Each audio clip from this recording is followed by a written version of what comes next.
Miniseries históricas. El 2010, con el bicentenario de la independencia y el centenario de la revolución, se produjeron dos series de 13 capítulos, cada una en las cuales se abordaron los momentos y personajes más representativos de ambos hechos históricos.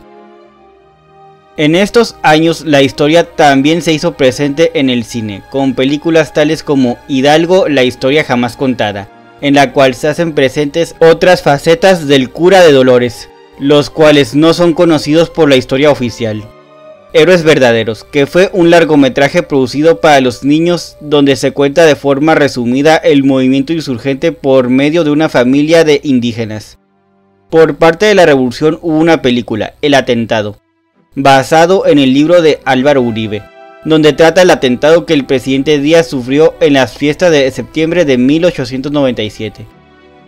En estos años también se hicieron programas de debate y discusión en torno a la historia, conocidos como Discutamos México. Enrique Krause también aportó su granito de arena en el año del bicentenario, con su cadena televisiva Clio TV. Produjo varios documentales, Héroes de carne y hueso, uno de los más recordados donde se relata la vida de los cuatro héroes más importantes de la independencia: Hidalgo, Morelos, Iturbide y Guerrero. Los mismos fueron actuados y los documentales fueron narrados por importantes actores de cine. Para la revolución, Clio TV también produjo documentales basados en libros que ya se había publicado con anterioridad. En el caso que aquí nos compete, solo hablaremos de las dos miniseries que Grupo Televisa se dio a la tarea de producir: Gritos de muerte y libertad y El encanto del águila, las cuales abordarían cada uno de los momentos y personajes más representativos de estos dos momentos de la historia del país, cada una de las cuales contó con 13 capítulos, con una duración de 25 minutos, razón por la que los hechos presentados debían de ser concretos sin ahondar en los detalles personales de los personajes principales. Fueron proyectadas con un año de diferencia, debido a lo costoso del tamaño de las producciones, así como a la falta de espacio en el canal. Acompáñenme en este recorrido.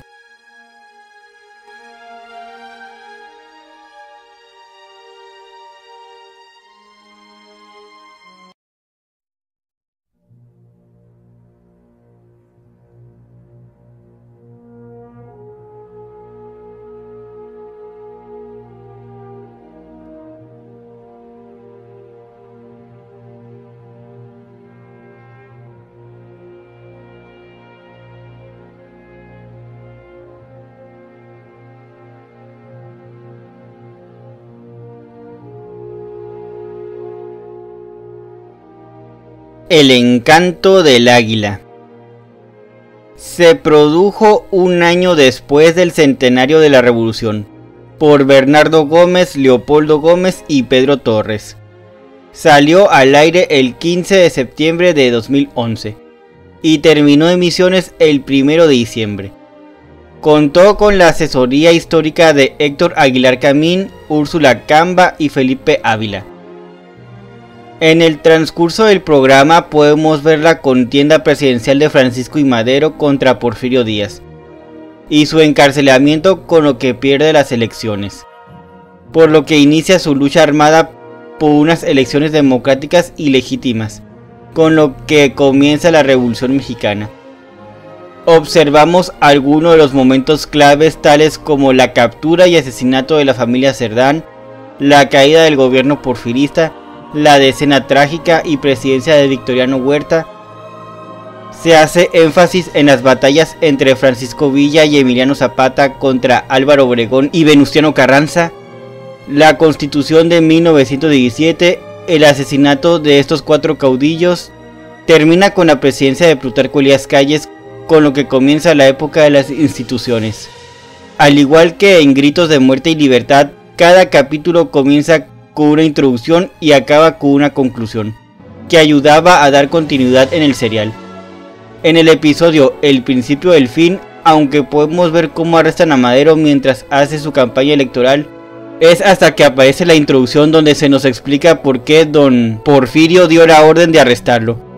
Aquí se menciona que es porque quería seguir en el poder. En la misma introducción se menciona que en su encierro Madero empieza a escribir sus ideas para el Plan de San Luis. Después de que en el episodio vemos un fragmento de las fiestas del centenario junto con el escape de Madero de San Luis Potosí, su llegada a los Estados Unidos y la redacción del mencionado plan, tenemos la conclusión, en donde se nos explica que Madero, después de intentar llegar a la presidencia por el medio electoral y ser arrestado, se da cuenta que el único modo de quitar a un Porfirio del poder es por medio de las armas. Es así como se despierta la chispa de la revolución. Si desean saber más sobre esta miniserie, los invito a ver mis cápsulas referentes a los personajes de la historia en el mundo de la telenovela, así como mis cápsulas sobre Porfirio Díaz y Emiliano Zapata en los medios de comunicación. Búsquenlas en este canal. Por su atención, gracias.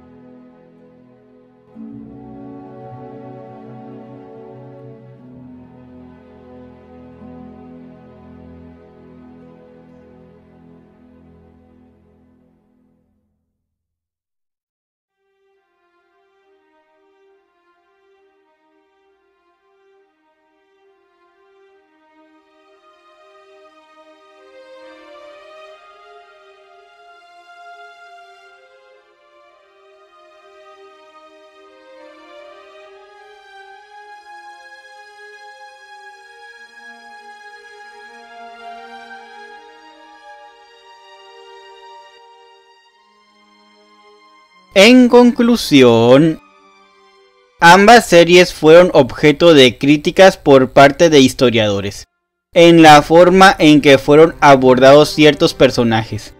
Vicente Guerrero en el caso de Gritos de Muerte y Libertad, y Emiliano Zapata en El Encanto del Águila. Aunque aparecen ambos personajes por lo importante que fueron para la historia del país, no fueron muy abordados en cuanto a sus campañas militares. A pesar de la asesoría histórica, los especialistas mencionan que algunos hechos fueron distorsionados, con el fin de que el público lo comprendiera.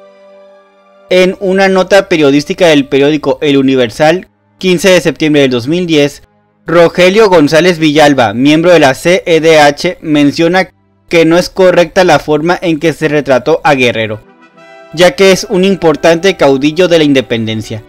González menciona que en la miniserie lo retratan como un pordiosero.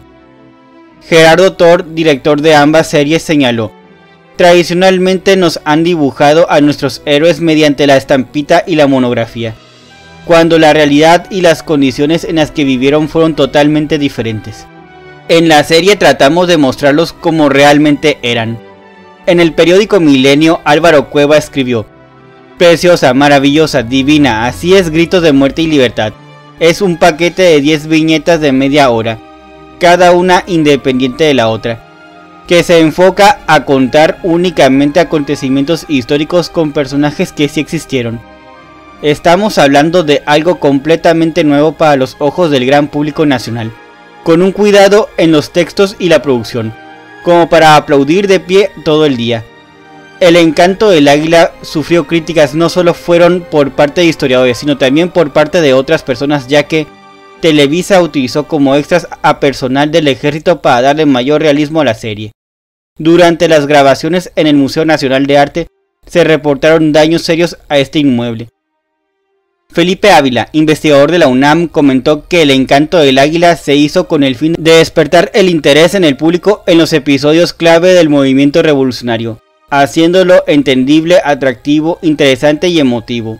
En una entrevista para el periódico El Universal, varios historiadores del Instituto de Investigaciones Históricas IIH de la UNAM brindaron su opinión en torno al serial televisivo. José Valenzuela comentó al periódico que la serie se encargó únicamente de resaltar la figura de Villa y Zapata, mientras que a Carranza y Obregón los colocaron como clasistas y déspotas. El actor que representó a Venustiano Carranza no tiene nada que ver con lo que él fue. Físicamente hablando, era un hombre muy alto, con una voz que imponía, era un hombre muy inteligente, y no como este personaje aristocratizante que parecía que nada más se desenvolvió en los salones de fiestas y en los brindis, con los sectores altos de la sociedad mexicana de ese entonces. Valenzuela consideró que los únicos personajes que sí fueron interpretados perfectamente son Madero y Porfirio Díaz. Josefina MacGregor, otra investigadora de la Facultad de Filosofía y Letras IIH de la UNAM, aseguró que a los personajes se les confirió una personalidad atractiva para el auditorio, sin corresponder a quienes en realidad fueron ellos. Felipe Ávila coincide con la historiadora en este punto. No estaba de acuerdo en la forma en que fueron representados muchos de nuestros personajes de la historia. No me gustó mucho la figura de Victoriano Huerta, ni la de Henry Lane Wilson. Creo que fueron muy exagerados. En la serie no se me hizo nada atractiva la forma de representarlos. Me parecen un tanto exagerados. Yo no los hubiera puesto así, pero esa es la idea que se formó el director sobre la personalidad de los personajes. MacGregor nos puso como ejemplo la forma en que abordaron el Congreso Constituyente. Menciona que en el capítulo se planteó un acuerdo entre Carranza y Obregón, misma que no existió para que la Constitución se aprobara. En realidad Obregón no estaba en Querétaro, y en los últimos tiempos se ha demostrado que no hubo la división en grupos que se ha querido ver en dicha asamblea. Todos los diputados eran carrancistas y los artículos 123 y 27 los elaboraron los colaboradores más cercanos de Carranza. Pareció que la discusión más fuerte se dio cuando se propuso el artículo 123. Tampoco ocurrió así, el debate se planteó cuando se dio a conocer el artículo 5. Valenzuela menciona que otro dato mal presentado por el serial televisivo en cuanto a la lucha armada: la revolución tuvo muchas etapas y la más violenta fue la de la lucha de facciones a partir de 1914, con la caída de Victoriano Huerta. Pero es un mito el que haya habido 1 millón de muertos. Eso no es cierto, pero la serie ni siquiera lo aclara. Se da por el discurso de la lucha descarnada por el poder. El Encanto del Águila se realizó en 15 capítulos, de los cuales solo 13 salieron al aire, debido a que el gobierno federal encargado de regular el contenido de los programas televisivos prefirió suprimir esos 2 capítulos, ya que eran bastante reveladores en cuanto a los datos históricos, mismos que fueron catalogados como lacerantes para la historia del país. Podemos decir lo mismo de varias telenovelas de corte histórico. Alejandro Rosas, quien participara junto a Enrique Krause como asesor histórico en la telenovela histórica El vuelo del águila, mencionó sobre El Encanto del Águila: se ven tan aislados los capítulos de la serie, que pierde importancia el contenido y el propio acercamiento. Por ejemplo, es muy irrelevante el episodio de los hermanos Cerdán. Debieron explicarlo mejor. ¿Qué es lo que significaban esos grupos revolucionarios en el contexto general? Pero con 20 minutos de programa y 18.000 anuncios, obviamente quien no tiene una idea general de lo sucedido se puede perder. Para grabarse las batallas en gritos de muerte y libertad se utilizaron exteriores. Podemos ver bosques, pastizales e inclusive playas. En el caso de El Encanto del Águila, si bien las escenas fueron grabadas en los lugares donde se llevaron a cabo los hechos históricos, al momento de los disparos se utilizaron sets donde recreaban el lugar. Tal sería el caso de la casa de los Cerdán en el segundo capítulo, Los Mártires de Puebla, donde utilizaron su propiedad para grabar las escenas, pero al momento de ser sitiados los familiares por el ejército y la policía, se utilizó un set, aunque también hubo casos en donde sí utilizaron exteriores, como el caso del capítulo Las Batallas Fratricidas, en donde tenemos las batallas de Celaya. Claudia Andrea Hernández Ruiz menciona en su tesis que en la serie Gritos de Muerte y Libertad hicieron a los héroes más cercanos a los espectadores, pero no se metieron en aspectos que hicieran que los televidentes pudieran cuestionar el honor o la moral de nuestros héroes. Esto también es aplicable en el caso del Encanto del Águila.